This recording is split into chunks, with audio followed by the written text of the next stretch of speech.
ಒಬ್ಬ ರೈತ ಪ್ರತಿದಿನ ತನ್ನ ತೋಟದ ಅಮೃತಫಲ ಮರದಿಂದ ಗುವಾ ಹಣ್ಣುಗಳನ್ನು ಕಿತ್ತುಕೊಳ್ಳುತ್ತಿದ್ದ. ಆದರೆ ಒಂದು ದಿನ ಅವನಿಗೆ ವಿಚಿತ್ರ ಅನುಭವವಾಯಿತು.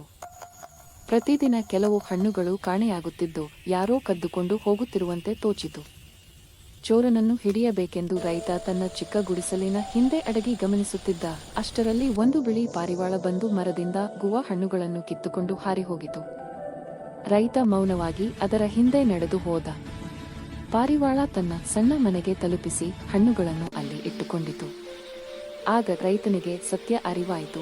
ಆ ಪಾರಿವಾಳ ಶೀಘ್ರದಲ್ಲೇ ತಾಯಿಯಾಗಲಿದ್ದು, ತನ್ನ ಬರುವ ಮರಿಗಳಿಗಾಗಿ ಆಹಾರ ಸಂಗ್ರಹಿಸುತ್ತಿತ್ತು. ಕೆಲವು ದಿನಗಳ ನಂತರ ಭಾರೀ ಮಳೆಯು ಸುರಿಯಲು ಆರಂಭವಾಯಿತು. ಗಾಳಿ, ಮಳೆಯ ಹೊಡೆತಕ್ಕೆ ಪಾರಿವಾಳದ ಮನೆ ಕುಸಿಯುವ ಸ್ಥಿತಿಗೆ ಬಂದಿತು. ಅದನ್ನು ಕಂಡ ರೈತ ತಕ್ಷಣ ಓಡಿ ಹೋಗಿ ಪಾರಿವಾಳವನ್ನು ತನ್ನ ಗುಡಿಸಲಿಗೆ ಕರೆತಂದ. ಮಳೆ ನೀರಿನಲ್ಲಿ ಪಾರಿವಾಳದ ಮನೆ ಸಂಪೂರ್ಣವಾಗಿ ಕೊಚ್ಚಿಹೋಯಿತು. ರೈತನ ಆಶ್ರಯದಲ್ಲಿ ಕೆಲವು ದಿನಗಳ ಬಳಿಕ ಪಾರಿವಾಳ ಮೊಟ್ಟೆಯಿಟ್ಟು ಅದರಿಂದ ಚಿಕ್ಕ ಮರಿಗಳು ಹೊರಬಂದವು. ಅದನ್ನು ಕಂಡ ರೈತನ ಕಣ್ಣುಗಳಲ್ಲಿ ನೀರು ತುಂಬಿತು.